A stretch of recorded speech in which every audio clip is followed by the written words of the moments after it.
Cari Shalom, bien-aimés dans le Christ, cet extrait vous est présenté par le Finish Work of Christ Ministries, autrement nommé Centre de Christ. Soyez encouragés pendant que vous écoutez.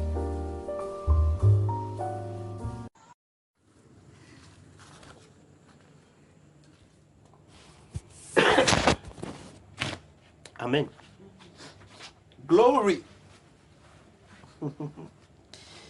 Ok. Je vais lire Louis II. Louis II dit: sur ces entrefaits, les gens s'étant rassemblés par milliers, au point de se fouler les uns les autres, Jésus se mit à dire à ses disciples: avant tout, gardez-vous du levain des pharisiens qui est l'hypocrisie. Amen. Amen. Avant tout, gardez-vous du levain des pharisiens qui est l'hypocrisie. Avant tout. Ça, c'est la mise en garde de Jésus à ses chers disciples. Maintenant, Matthieu 16, le verset 12 également dit quelque chose de très intéressant. Matthieu 16, le verset 12 dit: alors il comprit que ce n'était pas du levain du pain qu'il avait dit de se garder, mais de l'enseignement des pharisiens et des sadducéens. Donc lorsque Jésus disait à ces gars: gardez-vous du levain des pharisiens, eux, de prime abord, ont pensé, lorsqu'ils ont entendu parler de levain, ils ont directement pensé que Jésus faisait allusion au pain. Mais après, ils se sont rendus compte que ce n'était pas du pain. C'est pour ça que Matthieu 16, verset 12 nous dit qu'il parlait de l'enseignement. Maintenant, dans cette partie de notre leçon, nous allons juxtaposer ces deux passages pour comprendre ce qu'est le levain des pharisiens et comment ne pas faire usage et comment ne pas en faire usage aujourd'hui. Donc, nous allons juxtaposer les deux passages, c'est-à-dire Luc 12, le verset 1, et Matthieu 16, le verset 12. Nous allons les mettre en adéquation, et dans cette adéquation, nous allons dégager la leçon dans le but de comprendre, de saisir, d'aller jusqu'à la moelle épinière de ce que Jésus voulait dire à ses disciples dans ce passage. D'accord? Ok. Commençons par le passage de Matthieu. Matthieu, allons-y, Matthieu chapitre 16. À partir du verset 1 jusqu'au verset 12. La lecture est un peu longue, mais je vais lire. Alléluia. Les pharisiens et les sadducéens abordèrent Jésus et pour l'éprouver, lui demandèrent de leur faire voir un signe venant du ciel. Jésus leur répondit: le soir, vous dites, il fera beau car le ciel est rouge. Et le matin, il y aura de l'orage aujourd'hui car le ciel est d'un rouge sombre. Vous savez discerner l'aspect du ciel et vous ne pouvez discerner les signes des temps. Une génération méchante et adultère demande un miracle. Il ne lui sera donné d'autre miracle que celui de Jonas. Puis il les quitta et s'en alla. Les disciples, en passant de l'autre bord, avaient oublié de prendre des pains. Jésus leur dit: gardez-vous avec soin du levain des pharisiens et des sadducéens. Les disciples raisonnaient en eux-mêmes. Et puisque nous sommes en train de parler du cœur, on va étudier chacun de ces passages dans une de nos leçons. Raisonner, le raisonnement. Amen. C'est quoi le raisonnement? Et nous savons que lorsque l'apôtre Paul nous parle du combat du chrétien, il nous dit que le combat du chrétien, c'est justement contre les faux raisonnements qui s'élèvent contre la connaissance de Dieu. Ce que les gens appellent aujourd'hui renverser les démons ou bien les forteresses, tout ça, c'est simplement des raisonnements. Et on va étudier c'est quoi un raisonnement. Comment est-ce qu'une idée, comment est-ce que quelque chose devient un raisonnement en toi? Amen. Les disciples raisonnaient en eux-mêmes. Je suis là au verset 7 de Matthieu 16. Les disciples raisonnaient en eux-mêmes et disaient: c'est parce que nous n'avons pas pris des pains. Or, eux, ils n'étaient pas en adéquation avec ce que Jésus voulait dire. Lorsque Jésus a dit: méfiez-vous du levain des pharisiens, Jésus ne faisait même pas allusion au pain. Mais eux, ils ont eu un autre cadre de référence. On va même en parler tout à l'heure. Verset 8. Jésus l'ayant connu dit: pourquoi raisonnez-vous en vous-même, gens de peu de foi, sur ce que vous n'avez pas pris de pain? Êtes-vous encore sans intelligence? Et ne vous rappelez-vous plus les 5 pains des 5000 hommes et combien de paniers vous avez emportés?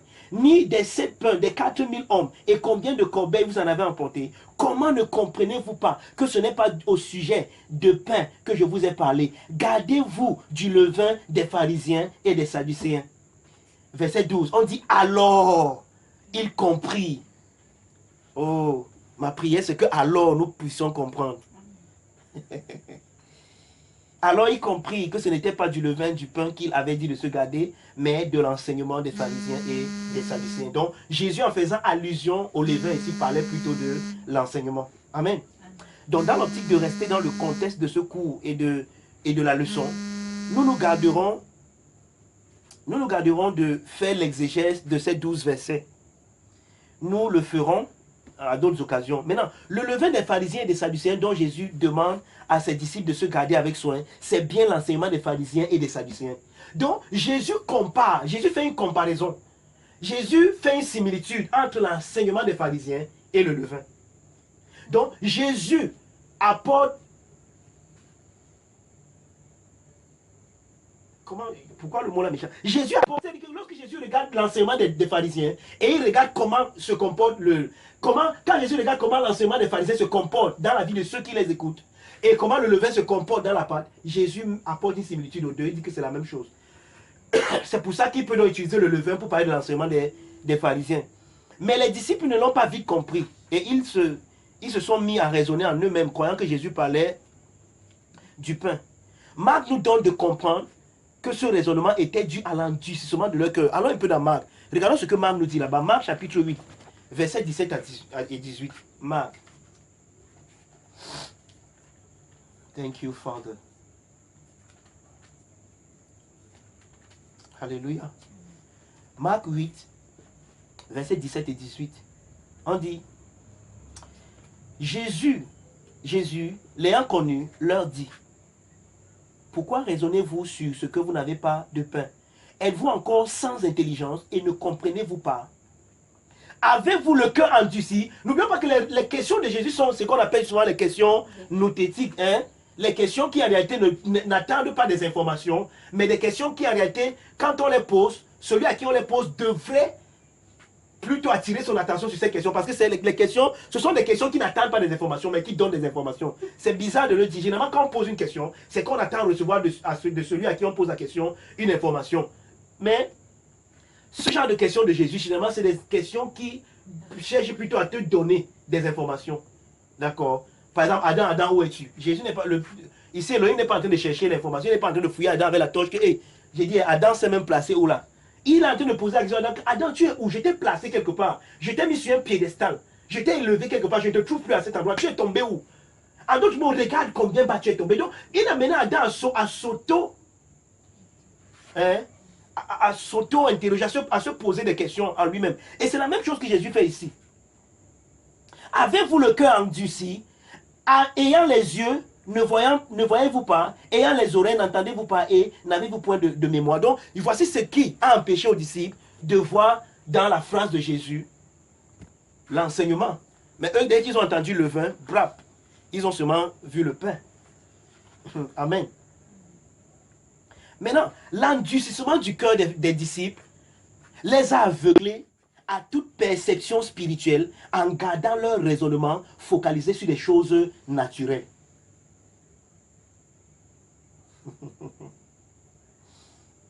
Donc, lorsque le cœur d'un homme est endurci, cet homme est aveuglé à toute perception spirituelle. C'est pour ça que l'apôtre Paul dit aux Corinthiens que lorsque je suis allé vers vous, je n'ai pas pu vous parler comme à des hommes spirituels. Parce que vous ne pouviez même pas supporter. Vous étiez encore des enfants. Au lieu de vous donner la nourriture solide, je vous ai plutôt donné le lait. Ça veut nous dire quoi? C'est ce que Jésus appelle ne pas jeter ses perles devant les pourceaux. En d'autres mots, je peux venir étant bien chargé. Je viens enseigner la parole. Je viens apporter la révélation de Christ. Mais si la personne qui est au-devant de moi n'a pas la perception spirituelle, les paroles que je vais prononcer, quoi qu'elles soient spirituelles, la perception charnelle de cette personne va la pousser à avoir un autre cadre de référence de la même parole que j'ai dite. Et elle va recevoir un autre message que celui que moi je suis en train de transmettre. Amen. Pourquoi? Parce que cette personne a un autre cadre de référence. Elle ne voit pas les choses comme je les vois. C'est pour ça que dans l'enseignement, le tout n'est pas de dire les choses, mais d'être capable. Parce que, n'oubliez pas, on l'a toujours dit ici, les paroles véhiculent des images. Il faudrait que dans ce que l'émetteur ou l'enseignant véhicule, que le récepteur, l'auditoire, puisse recevoir la même image que lui. C'est ça qu'on appelle comprendre. Quand il dit, qu'est-ce que vous m'avez compris? Est-ce que vous avez la même image que j'ai? Ici, les disciples n'ont pas compris Jésus. Jésus leur dit, méfiez-vous du levain des pharisiens. Eux, directement, ben, ils voient le pain qu'ils n'ont pas apporté. Ils voient le pain directement. Ils voient le vin. Le seul rapport qu'ils peuvent faire entre le vin, c'est le pain. Pourtant, Jésus, lui, dans le vin, il parlait d'enseignement. Donc, l'endurcissement du cœur des disciples les a aveuglés à toute perception spirituelle en gardant leur raisonnement focalisé sur les choses naturelles. Lorsque tu es aveuglé, ton raisonnement est gardé sur les choses naturelles. On parle des choses spirituelles, mais toi, tu ne vois que le naturel. C'est pour ça que je vous ai toujours dit que faites attention. Je peux par exemple dire ici que vous êtes béni. Ce que vous entendez dans le mot béni là est différent par rapport aux gens qui sont devant de moi. Une femme là-bas, quand je dis que vous êtes béni, elle voit peut-être que depuis 5 ans qu'elle est mariée, elle est stérile, elle n'a pas d'enfant. Dans vous êtes béni, elle voit directement que, poum, le pasteur a dit que je voulais l'enfant. Il y a quelqu'un là-bas qui est dans le chômage, par exemple. Et depuis, chez chaque travail, il ne travaille pas. Je dis, vous êtes béni. Lui, dans vous êtes béni, ce qui comprend, c'est que le pasteur a dit que je vais trouver le travail. Donc, pourquoi? Parce que sa perception est rentrée dans les choses naturelles. Et lui ne voit la bénédiction maintenant que dans le niveau naturel. Et c'est dans cette prison qu'on a mis beaucoup de chrétiens dans beaucoup d'assemblées aujourd'hui. En ne prêchant que les choses du naturel. Oh, quelqu'un ici va se marier. Oh, quelqu'un va voyager. Oh, quelqu'un va faire ceci, cela. Comme si voyager était quelque chose. Combien de gens voyagent et n'ont pas accompli leur destinée? Tu vois, pourtant, quand tu es béni, si tu comprends ce que le mot là veut dire, étant quelqu'un qui est en Christ, mais tu comprendras que tu es béni, c'est plus qu'avoir le travail, c'est plus que se marier, c'est plus qu'être en bonne santé. Tu es béni plus que toutes ces choses. Amen. D'accord? Mais plusieurs personnes ne voient pas. Ne voient pas comme ça. Pourquoi? Parce que leur perception spirituelle est aveugle. Ils sont aveuglés. Donc le mot levain employé par le maître n'a suscité dans le cœur de ses disciples que l'image du pain. Donc, une chose naturelle. Non celle que voulait leur transmettre leur maître, une image spirituelle. Donc, quand Jésus a dit le levain, lui, il avait une image spirituelle du levain. Il voyait l'enseignement. Mais ses disciples, eux, quand ils ont entendu le levain, ils ont vu quelque chose de naturel, le pain. Ce qu'ils ont vu par le vin n'est pas identique à ce que Jésus voyait en prononçant ce mot. Il fonctionnait dans deux cadres de référence différents. Oh, ce que nous disons là est très très important. Il fonctionnait dans deux cadres de référence différents. Maintenant, en communication, le cadre de référence, c'est l'ensemble d'idées, d'opinions, de valeurs propres à un individu ou à un groupe donné. Et en fonction duquel cet individu donne un sens à ce qu'il dit ou à ce qu'il reçoit. Car ce qui compte dans la communication, ce n'est pas ce que l'autre comprend. Car ce qui compte dans la communication, c'est ce que l'autre comprend et non ce que vous dites. C'est pour ça que vous devez dire pour qu'il comprenne. Si un mot ne suffit pas pour qu'il comprenne, utilisez deux mots. S'il ne comprend pas en douala, dis-lui ça en français. S'il ne comprend pas en français, dis-lui ça en anglais. S'il ne comprend pas en anglais, dis-lui ça en bac aussi. L'essentiel, c'est qu'il comprenne. Il y a donc souvent une grande différence entre ce que souhaite dire l'émetteur et ce que comprend le récepteur.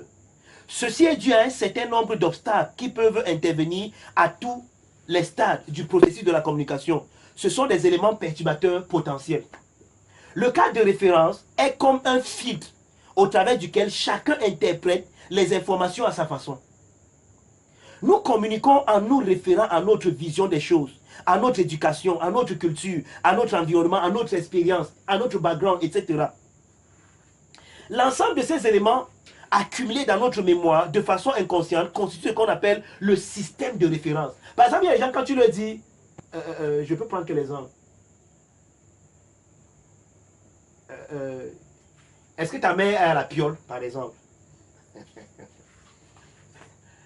Ou alors, quelle expression les jeunes utilisent aujourd'hui que je peux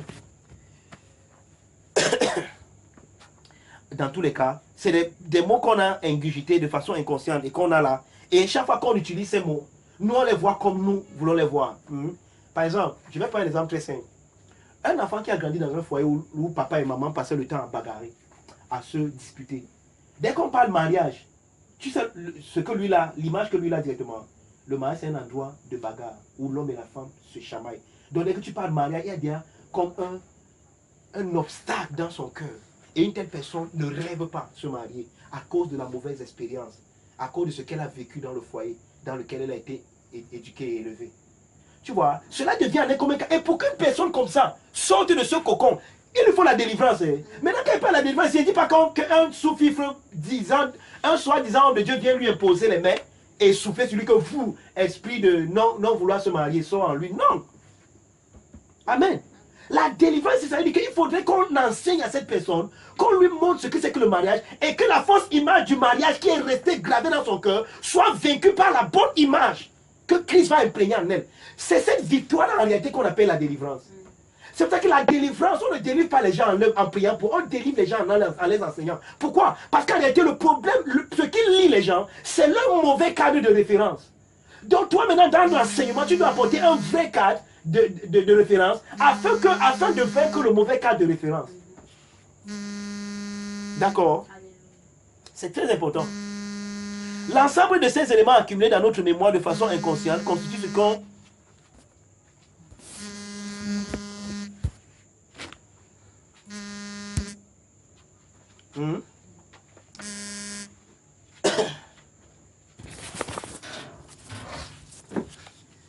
L'ensemble de ces éléments accumulés dans notre mémoire de façon inconsciente constitue ce qu'on appelle le système de référence. Les mots et les phrases qui codent le message reflètent le cadre de référence de l'émetteur. Le récepteur comprend le message selon son propre cadre de référence. C'est là où se situe la différence entre la langue et le langage. Amen. Donc, nous avons la différence, nous faisons la différence ici entre la langue et le langage. Je peux être à même de décoder une langue, mais ne pas être à même de décoder un langage dans cette langue. Hein? Par exemple, on va par exemple dire, le gars là a le sang à l'œil. Quelqu'un ne va dire que, aïe, il a le sang à l'œil, menez-le à l'hôpital rapidement. Oh, il a entendu la langue, c'est en français. Tous les mots qu'on a utilisés sont les mots français, mais il n'a pas compris le langage. Parce que le langage, c'est quoi? Le langage, c'est un peu comme un accord entre certains interlocuteurs qui se disent, par exemple, chaque fois que je vais dire ventilateur, je parle plutôt de papa. Quand il dit que le ventilateur, je suis dû à dire que papa arrive. Maintenant, nous sommes là, oh, le ventilateur. Papa même vient, mais il n'a rien compris, il dit que le ventilateur a un problème. Non, c'est que, oh, il a compris la langue, mais il n'a pas compris le langage. Amen. Amen. D'accord? Donc c'est ça la différence entre la langue et le langage. C'est à ce niveau-là. Nous pouvons parler la même langue, mais pas le même langage. Et nous y reviendrons. Parce que faisons une étude des mots du verset 12 de ce passage pour une bonne compréhension du texte. Le verset 12 de Matthieu chapitre 16. Qu'est-ce que le verset là nous disait encore? Matthieu chapitre 16. On dit, alors il comprit que ce n'était pas du levain, du pain qu'il avait dit de se garder, mais de l'enseignement des pharisiens et des sadducéens. Amen. Se garder vient du mot grec proseko. Proseko. Qui signifie prendre garde à soi-même. C'est-à-dire faire attention à soi, prêter attention, se mettre en garde, s'appliquer à, s'attacher à, consacrer sa pensée et son effort à. Donc quand on dit qu'ils ont compris, le mot comprendre là-bas c'est proseko. En d'autres mots, ils se sont attachés. Ils ont consacré leur pensée, leur effort. Donc, quand ils n'ont pas compris, c'est pour dire quoi? C'est pour dire que la compréhension nécessite un effort. Voilà. Et c'est même clair. Jésus nous le dit, et il nous le prouve dans la parabole de la semence. Il dit que la semence qui est tombée le long du chemin, c'est ceux qui écoutent la parole de Dieu et qui ne la comprennent pas. Immédiatement, le diable vient enlever la parole. Une autre question, le diable là-bas c'est qui? Est-ce qu'il y a un diable, un être cosmique quelque part, ou un démon qui vient dans ton cœur pour enlever cette parole? Il faut maintenant comprendre c'est quoi le diable. Hein? Et quelque part, je crois dans un autre évangéliste, je ne sais pas si c'est Matthieu, Marc ou Luc, explique que ce qui est tombé le long du chemin, c'est ceux qui écoutent la parole de Dieu, mais qui ne la comprennent pas. Donc le fait de ne pas comprendre enlève directement, et Jacques nous explique ça. Il dit que ne vous bornez pas à écouter la parole, mais mettez-la en pratique. Car celui qui écoute la parole se met pas en pratique, est comme un homme qui a regardé son visage naturel dans le miroir. Et dès qu'il a regardé, dès qu'il est quitté, il a oublié il a oublié l'image, il a oublié ce à côté. Voilà quelqu'un qui n'a pas compris. Donc la compréhension nécessite un effort de ta part. Parce que comprendre, ça vient du mot grec proseko, qui signifie faire attention à. Donc si tu ne fais pas attention quand on prête, tu ne pourras pas comprendre. Et si tu ne comprends pas, tu vas venir à l'église. Tous les jours, chaque fois qu'il y a culte, chaque fois que les portes sont ouvertes, tu seras là. Mais tu vas rester le même népios. Pourquoi? Parce que tu ne procèdes pas la parole. Tu ne fais pas attention. Et parce que tu ne fais pas attention, les choses spirituelles, tu auras une perception charnelle. Et c'est comme ça que tu vas vivre charnellement. Amen.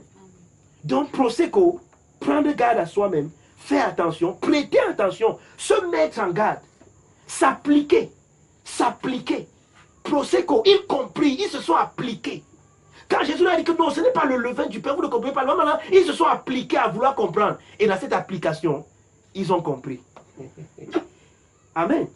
Donc, comprendre demande une application. Tu dois t'appliquer à comprendre. Tu dois te donner les moyens pour comprendre. On ne comprend pas. Une personne désinvolte, inerte, qui aime l'apathie, ne peut pas comprendre la parole de Dieu. N'oublie pas ce que Paul a dit à Timothée. Hein? Study to show yourself approved unto God. A workman that needed not to be ashamed, rightly dividing the word of truth. Study. Maintenant, lui, second lui dit que efforcez-vous à vous présenter. King James dit study.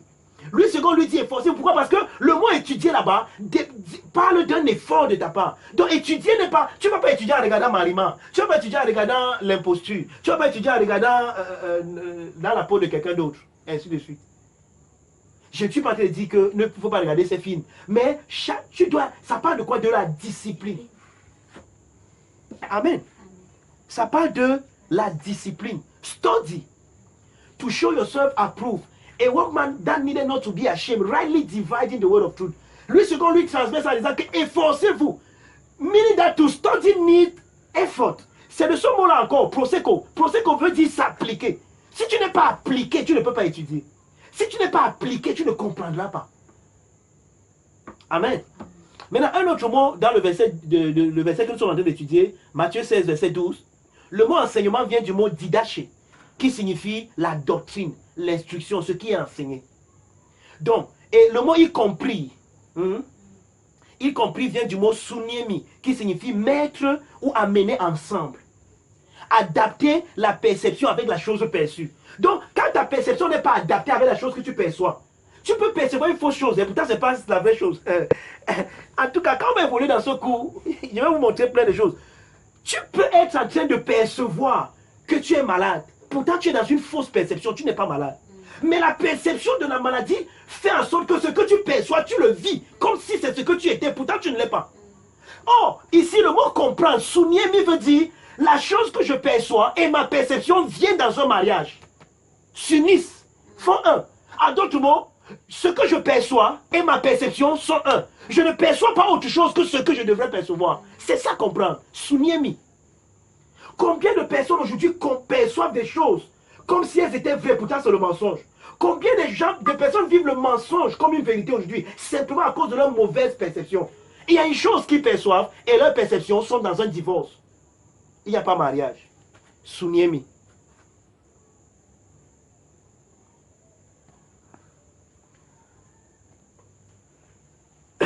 Amen. Alléluia. Donc, qu'est-ce qu'on veut donc dire?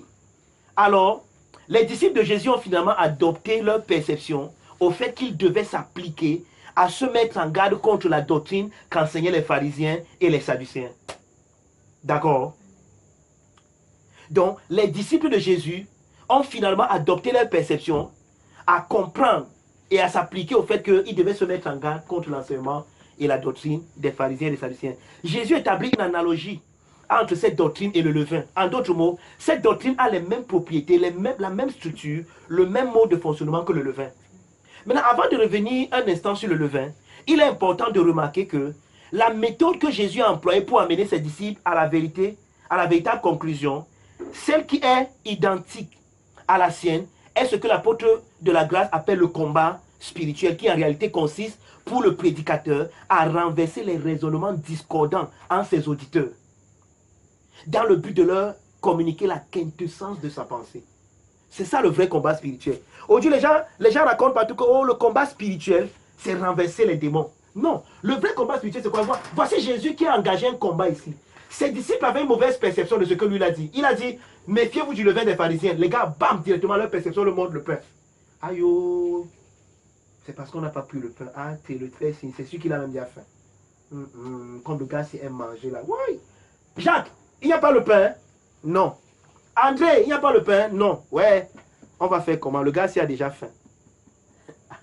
Tu vois? Et ils sont sûrs qu'ils sont dans la bonne perception. Pourtant, Jésus, lorsqu'il parlait du levain, il parlait d'autre chose. Maintenant, comment Jésus va-t-il faire pour que les gars se quittent de leur perception charnelle et reviennent dans sa perception? Il ne va pas conseiller les femmes, il ne va pas dire que non, venez, venez, venez vous imposer, mais va vous délivrer. Vous avez des démons de mal comprendre. Au nom de Jésus, froup, tombez, froup. Non. Jésus a commencé à pointer du doigt leur faux raisonnement. Ne comprenez-vous pas? Il a amené en contact, il a amené leur mémoire. Il dit que souvenez-vous que je ne peux pas vous parler du pain parce que l'autre jour, quand on n'avait que 2 pains, on a ramené 12 paniers. Donc je ne peux pas parler du pain, je parle d'autre chose. Sinon les gars disent que, ah, si ce n'est pas du pain, le levain c'est encore quoi? Ah, ok, on a compris. Qu'est-ce qui va se passer? Les gars sont en train d'être délivrés.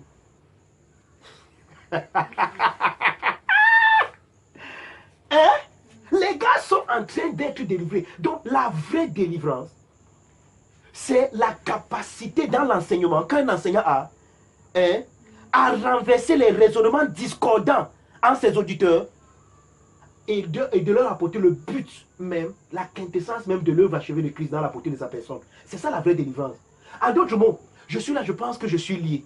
Je suis là, je pense que je suis attaché au village. Parce que je regarde à ma vie de façon empirique. Donc je juge ma vie dans les choses externes. Oh, je ne suis pas encore marié, j'ai déjà 30 ans, je n'ai pas encore d'enfant, je suis déjà ceci. Je commence maintenant à penser que je suis lié. Maintenant, je vais à l'église dimanche matin. Avec cette pensée, je suis lié. Il me faut quelqu'un qui va me délivrer. Maintenant, je viens au finish work, au centre de Christ. Le pasteur désiré enseigne et me fait comprendre que Christ est devenu malédiction afin que la bénédiction d'Abraham ait son accomplissement sur moi. Et il me montre que j'ai été uni avec le béni de telle enseigne que je ne peux plus être maudit. Dès que je comprends ça, j'abandonne ma fausse perception et j'accepte et j'adopte maintenant la nouvelle perception. Qu'est-ce qui vient de se passer? Je viens d'être délivré.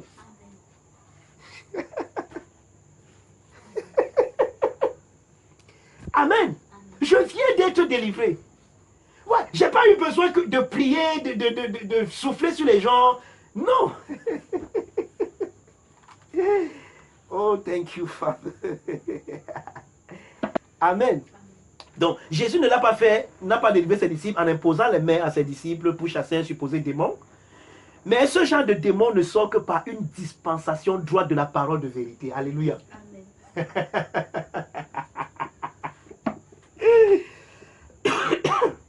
Et c'est cela la véritable logique du combat spirituel qui consiste à renverser les forteresses et les raisonnements constituant un mauvais cas de référence. D'accord? Il y a des gens, il y a des personnes, quand elles se regardent, monte, tu descends, elle va te dire qu'elle est liée. Et ce qu'elle veut, c'est qu'elle cherche quelqu'un qui va la délivrer. Fais-la asseoir, prêche-lui Jésus matin, midi, soir, avec un frère. C'est pas ça qu'elle mange. J'ai 30 ans.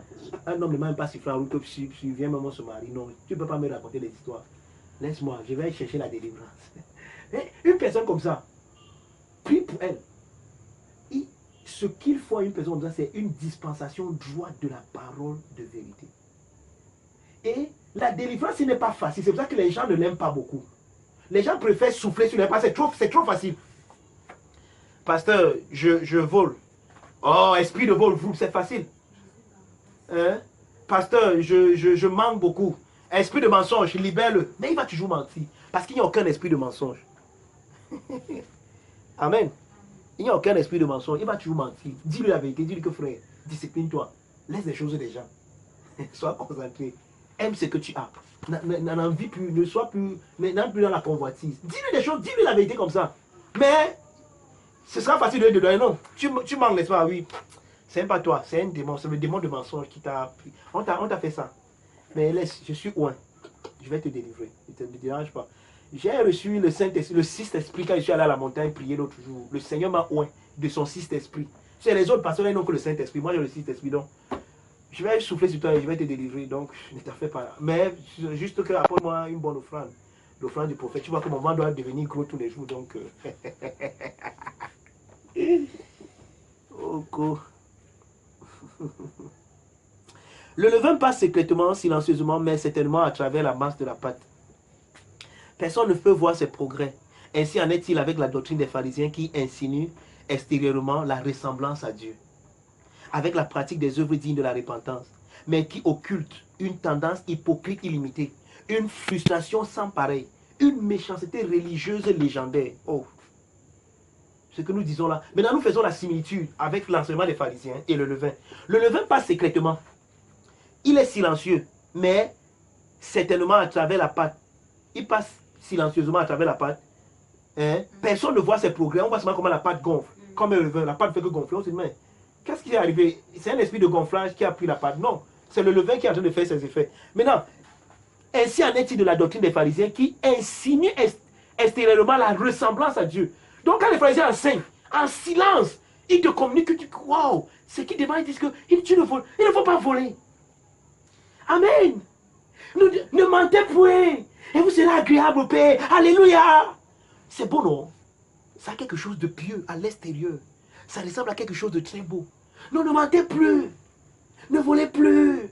Et Dieu va vous aimer. Et vous serez les enfants de Dieu. Je dis que waouh. Ouais, quel homme qui prêche la parole. Hein? Vraiment.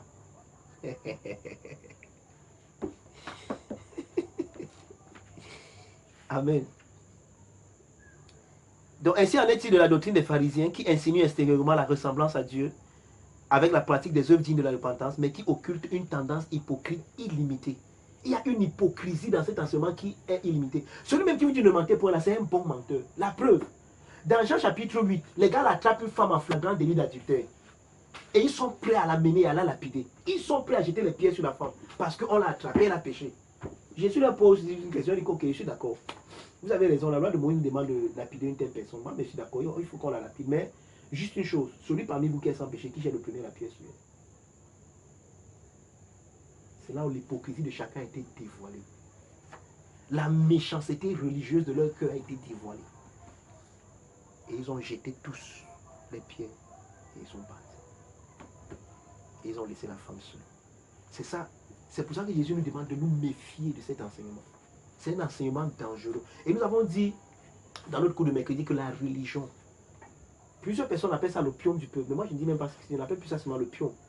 La religion, c'est la plus grande force de méchanceté au monde. En fait, le plus grand ennemi de Dieu, c'est la religion. Le plus grand ennemi de Dieu ne se trouve pas dans le monde, dans ce que vous appelez le monde là, c'est dans l'église. Là où on fait mal aux gens que Dieu aime, ce n'est pas dehors, c'est dans l'église. C'est bizarre qu'un pasteur comme moi le dise, n'est-ce pas? Mais pourtant, c'est ça qui est la vérité.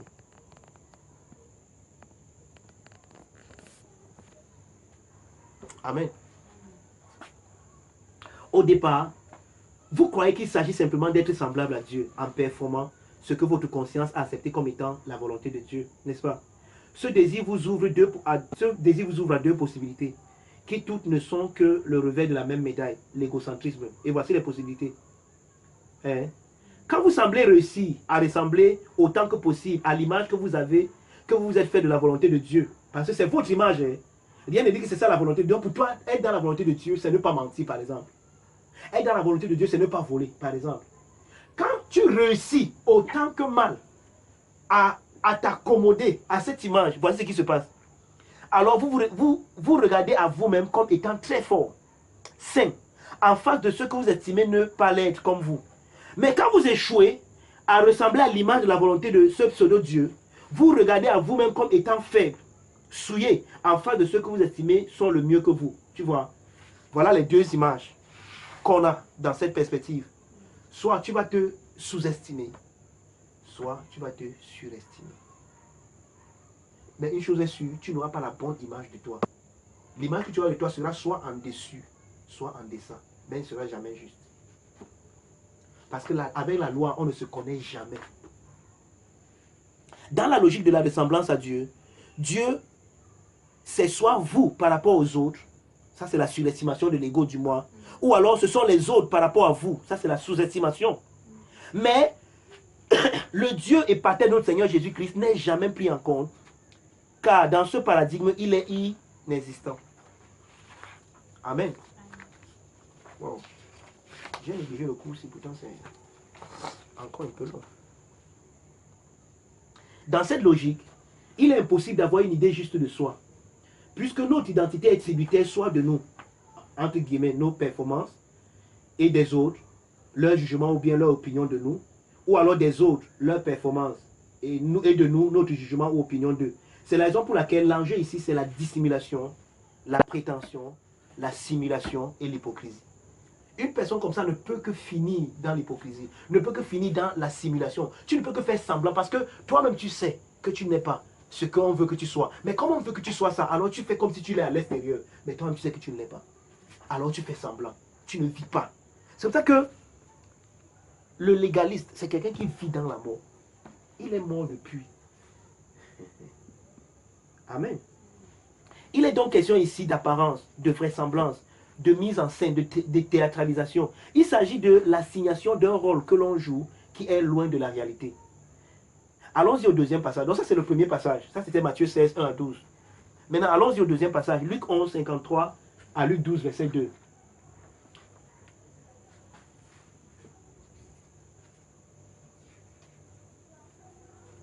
Amen.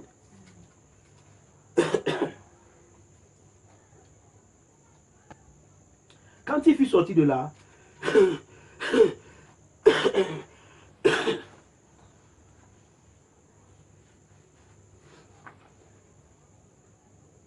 les scribes et les pharisiens commençaient à le presser violemment et à le parler et à le faire parler sur beaucoup de choses, lui tendant des pièges pour surprendre quelques paroles sorties de sa bouche. Sur cet entrefait, les gens s'étant rassemblés par milliers, au point de se fouler les uns les autres, Jésus se mit à dire à ses disciples, avant tout, gardez-vous du levain des pharisiens et gardez-vous du levain des pharisiens qui est l'hypocrisie. Il n'y a rien de caché qui ne doit être découvert, ni de secret qui ne doit être connu. Luc 11, 53 à 12, verset 2. Amen. Jésus dit encore, gardez-vous avec soin du levain des pharisiens. Comme pour l'autre passage, nous polariserons notre exégèse sur ce qui nous aidera à saisir le thème. Non sur le passage entier et sur le verset clé. Et le verset clé, c'est le premier du 12e chapitre. Les autres passages ont pour but d'encadrement pour une meilleure exégèse. Donc ce qui nous intéresse, c'est le premier verset du chapitre 12. Tout ce qu'on a mis avant là, c'était pour encadrer. Dans ce verset, se garder est traduit du grec proseko, qui signifie fixer son esprit, être attentif à une personne ou à une chose, prendre soin, prendre garde à soi-même, c'est-à-dire faire attention à soi, prêter attention, se mettre en garde, s'appliquer à, s'attacher à. On a même défini ça tout à l'heure, le même mot. Par ces autres synonymes, nous comprenons que Jésus recommandait à ses disciples discipline et rigueur afin d'échapper à l'effet levain que l'enseignement et à l'effet levain de l'enseignement du caractère des pharisiens. D'accord? Ça demande quoi? Discipline et rigueur. C'est donc ça s'appliquer. Une personne qui n'est pas appliquée, c'est pour ça que moi je ne plains pas souvent les gens à qui on enseigne les fausses doctrines.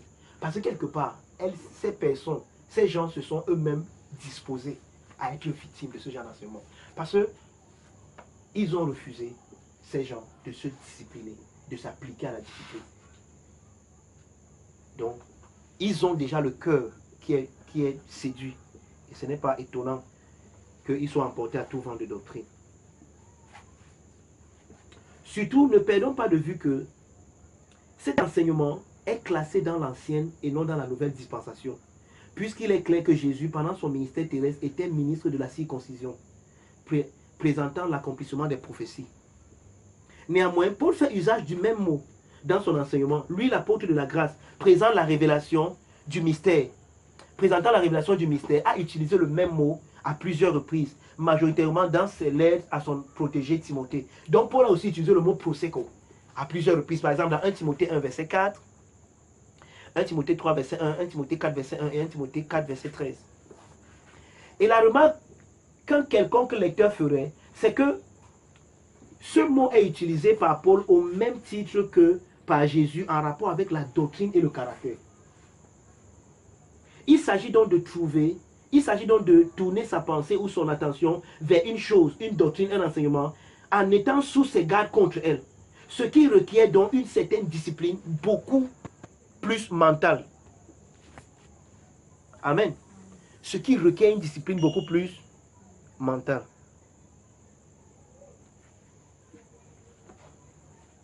Hypocrisie dans ce verset est traduit de hypocrisis, qui signifie celui qui répond.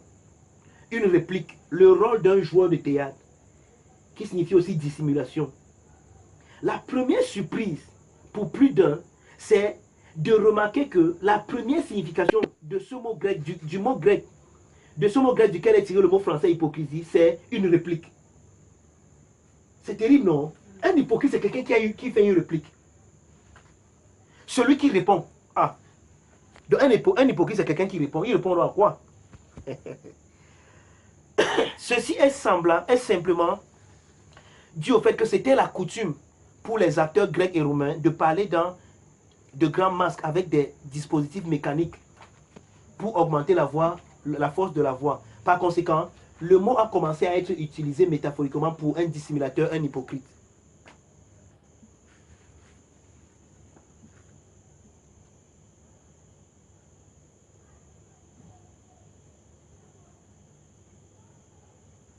Amen.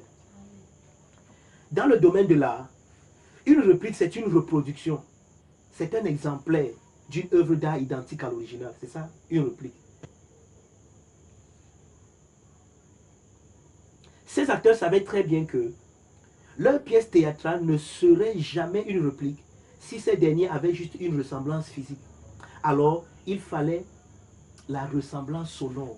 Donc, non seulement, par exemple, je prends le cas de ces comédiens que nous connaissons aujourd'hui qui sont très forts dans l'art d'imiter le président.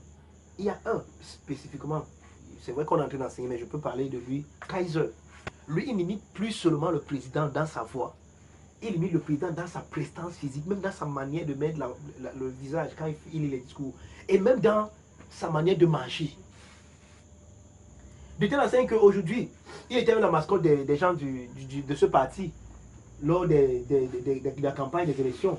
Hein, il venait à des endroits dire que le président sera là et celui qui était président qui sera là, c'était vraiment Kaiser.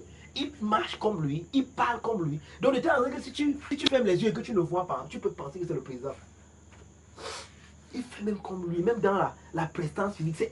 C'est ça qu'on appelle, voilà donc l'image, voilà ce qu'on appelle l'hypocrite.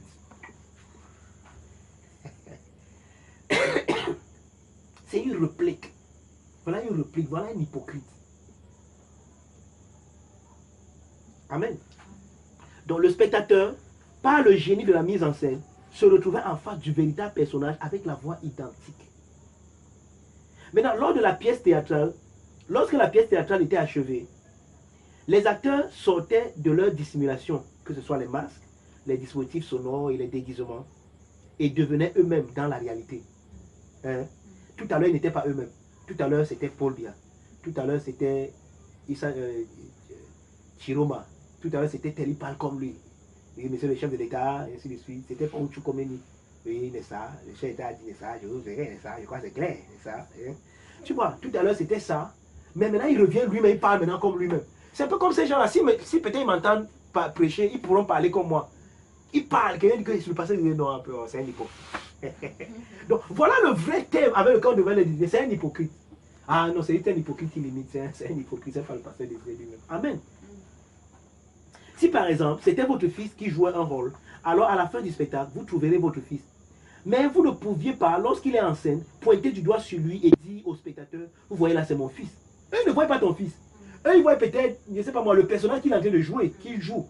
Peut-être c'est une famille, il a même les seins, on a même mis les faux seins et tout ça. Mais toi, tu vas dire que non, c'est mon fils. Par exemple, tu sais que c'est ton fils, mais ce n'est plus ton fils. En ce moment, il joue un rôle et c'est ce qu'il est. Vous serez regardé comme un insensé, car celui que les spectateurs voient et entendent, ce n'est pas votre fils, mais le personnage. En ce moment précis, votre fils est un hypocrite, un dissimulateur, ressemblant et parlant comme quelqu'un qu'il n'est pas en réalité. Voyez-vous? C'est bon? Fort de tout ceci, nous comprenons donc mieux l'avertissement du maître. C'est donc quoi le levain des pharisiens, cette hypocrisie dont il fallait se méfier? C'est donc quoi? Il s'agit de se garder de la réplique des pharisiens. Cette reproduction, cet exemplaire identique à l'original, mais qui en réalité est très loin de l'original. C'est pour ça que Jésus va passer le temps dans le 23e chapitre de Matthieu à faire un procès à ces pharisiens et ces sadducéens hypocrites. Il va dire malheur à vous pharisiens et sadducéens hypocrites. Car Jésus a passé le temps dans tout le 23e chapitre de Matthieu à faire un reproche à ces gens. Pourquoi? Parce qu'il savait qu'ils étaient dangereux. Et nous allons nous rendre compte à la suite, que ce soit dans le ministère de Jésus, qui sont ceux qui l'ont livré? Ce n'est pas les Romains qui sont venus l'arrêter. Ce sont les Juifs et la caste religieuse des Juifs qui a pris Jésus et l'a livré aux Romains. Qui étaient les ennemis du peuple de Dieu? Qui étaient les ennemis des disciples de Jésus? Des Pierre? Qui les a lapidés? Qui les a tués? Les Juifs. Les gens qui disaient quoi en Dieu? La religion. Qui persécutait Paul. Partout où il partait. Voulait sa mort. A même fait des gens ont même pris des jeûnes pour que Paul meure. Qui étaient des Juifs. Qui croyaient. Qui disaient quoi en Dieu. Mais c'était des religieux. Et Jésus le savait. C'est pour ça qu'il a dit, méfiez-vous. Ne vivez pas dans cette réplique-là. Les gars ne sont pas vrais. Tout ce qu'ils font là, c'est le cinéma. En fait, c'est ça un hypocrite. C'est un homme qui est dans le cinéma. Donc, sa vie est une mise en scène. Il ne vit pas la réalité.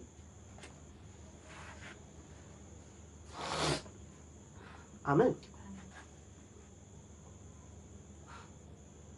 Est-il important de souligner ici que cet original est ce qui a précédé le Messie, que lui-même appelle Moïse et les prophètes, ou la loi et les prophètes, que Paul dans Galates désigne comme étant un pédagogue conduisant à Christ.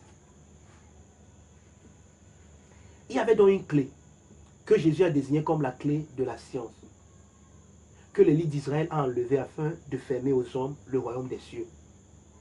Ils n'y sont pas entrés et ils ont empêché quiconque d'y entrer. Dans l'ancienne alliance, la clé désigne l'autorité magistrale d'interpréter la loi. Une bonne utilisation de cette clé conduirait les hommes à Christ, car c'était cela la pédagogie de la loi et des prophètes, connus encore comme étant les Écritures, qui rendent témoignage de Jésus-Christ. Dans Jean 5, verset 39, il dit que vous sondez les Écritures parce que vous croyez avoir en elles la vie. Mais il dit que ce sont les Écritures qui rendent témoignage justement de moi, mais vous ne voulez pas venir à moi pour avoir la vie, vous restez dans les Écritures. Vous pensez que les Écritures vont vous donner la vie, mais les Écritures vous rendent témoignage de moi. Donc la pédagogie des Écritures, c'est qu'ils vous parlent de moi. Or, quand les Écritures vous parlent de moi, c'est pour vous pointer, allez à lui, voilà la vie. C'est lui la vie. Donc en d'autres mots, si les pharisiens interprétaient bien la loi au peuple, le peuple, quand Jésus est venu, devait reconnaître le Messie. S'ils avaient bien utilisé la clé. C'est pour ça que Jésus a dit que faites attention. Non seulement vous-même, vous n'avez pas utilisé la clé là, mais vous avez pour entrer, mais vous avez aussi fermé la porte pour empêcher aux autres d'entrer. Ils n'ont pas, selon le devoir de leur place de docteur, fidèlement exposé au peuple ces écritures de l'Ancien Testament qui pointaient vers le Christ et qui devaient pousser ce peuple à embrasser le Messie et sa doctrine. Mais en pervertissant les textes, ils ont jeté une brume aux yeux de ce peuple qui sont devenus des aveugles conduits par des aveugles. Au lieu que dans leur interprétation, ils présentent Christ comme celui qui donne la vie et vers qui tous doivent converger, ils ont plutôt présenté la loi comme pouvant donner la vie à ceux qui la pratiquent. En le faisant, ils ont enlevé la clé de la connaissance. Maintenant, les yeux du peuple étaient où? Dans la loi, au lieu d'être sur Christ. Donc, au lieu de conduire les gens à Christ, ils ont conduit les gens à la loi, à la lettre morte. La lettre tue, nous dira Paul, c'est l'esprit qui vivifie. Mais eux, ils ont conduit les hommes à la lettre. La bonne interprétation de la loi devait orienter les yeux du peuple vers celui qui devait venir. Mais comme ce peuple était habitué à voir Dieu dans ses œuvres, alors ils n'ont pas compris que la justice de Dieu se passe des œuvres des hommes. Ils ont donc cherché à établir leur propre justice qui dépend de leurs œuvres, sachant très bien que leurs œuvres ne peuvent en aucun cas être conformes à ce que présente la loi et les prophètes. Alors ils ont créé un scénario où ils mettront leur propre justice en lieu et place de la justice de Dieu. De sorte que ceux qui les voyaient et les entendaient avaient l'impression de voir et d'entendre Dieu dans cette dispensation. Ils se sont donc présentés au peuple comme des modèles de cette loi et ses prophètes. Voilà donc le socle de leur dissimulation, de leur hypocrisie. Je cours comme ça parce que c'est un coup qu'on a bien fait. On est revenu dessus parce qu'on prend la tangente. Parce que par la grâce de Dieu, en fin d'année prochaine, le livre-ci aussi doit sortir. Paul nous dira dans Galates qu'user de dissimulation, être entraîné par l'hypocrisie, c'est ne pas marcher droit selon la vérité de l'évangile. Galates 2, 13 et 14. La vérité de l'évangile, c'est que par sa mort, qui est aussi ma mort, Christ a mis fin au rudiment de cet ancien monde et a inauguré un nouveau monde où on est fier par sa grâce d'être qui on est. Parce que dans la loi, on n'était pas fier d'être qui on est. C'est pour ça que soit on se sous-estimait, soit on se surestimait. Mais on n'avait pas une bonne estime parce qu'on ne l'avait pas. Mais aujourd'hui, avec l'œuvre que Christ a accompli, on est fier d'être qui on est. Qui es-tu? Je suis Christ. Voilà. Et c'est là au Galates 2, verset 20. On a de cesse de le dire ici. Trouve son pesant d'or. Ce n'est plus moi qui vis, c'est Christ qui vit en moi. On voit Désiré, mais en réalité, les gens ne voient pas que derrière Désiré, il y a Christ qui vit. On voit Désiré qui est gentil, on voit Désiré qui fait ci, mais on ne sait pas qu'en fait, c'est Christ qui agit. Le moteur, c'est Christ. La locomotive, c'est Christ. L'essence, c'est Christ. Le stimulateur, c'est Christ. Amen. Donc, où on est fier d'être qui on n'est, pas besoin de réplique, de reproduction, car nous sommes inclus dans l'original, que nous n'en sommes pas une représentation, mais une représence. Donc, nous ne sommes pas une représentation de Christ. Pourquoi? Je peux t'envoyer me représenter, mais tu n'es pas moi. Mais si j'envoie ma représence quelque part, ce n'est plus quelqu'un qui me représente, c'est moi-même que je parle, moi-même qui parle là-bas. Donc, nous ne sommes pas une représentation de Christ, nous sommes une représence de Christ. Donc, en nous, Christ est encore sur la terre. En nous, Jésus est sur la terre. Les hommes entrent en contact avec Jésus tous les jours, ça se rend compte qu'ils sont en contact avec lui. Pourquoi? Parce qu'ils nous regardent, ils disent carrément, c'est qui? C'est les gens, on les connaît, ce sont des affamés. Donc les gens nous jugent comme ça. Amen. Nous sommes par la grâce ce que l'original est par essence. Nul besoin de masque ou de dispositif vocal pour ressembler à ou parler comme. Christ par sa mort a détruit tout arsenal. Ou alors tout l'arsenal. On dit un arsenal. A détruit tout l'arsenal théâtral et a rendu possible une relation vraie, dynamique, sincère avec le Pater par lui seul. Alléluia. C'est de lui, par lui et pour lui que sont toutes choses. À lui la gloire dans tous les siècles. Amen. Père, merci pour ton amour, pour ton don d'amour. Jésus-Christ, ton bien-aimé, qui en tant que l'eschatologie d'Adam a détruit par sa mort la mort qui tuait les hommes en Adam. Merci, la bonne utilisation de la loi dans son aspect pédagogique. Non, c'est merci pour la bonne utilisation de la loi dans son aspect pédagogique qui a conduit plusieurs à Christ. Merci pour la bonne utilisation de la loi dans son aspect pédagogique qui a conduit plusieurs à Christ. Merci parce que ton but pour moi, Père, n'est pas une apparente ressemblance avec toi, mais dans la révélation de ta paternité se trouve le dévoilement de ma filiation. Je suis ton fils bien-aimé, uniquement et exclusivement parce que tu es mon papa d'amour. Je suis par grâce ce que le Fils unique engendré est par essence. Amen.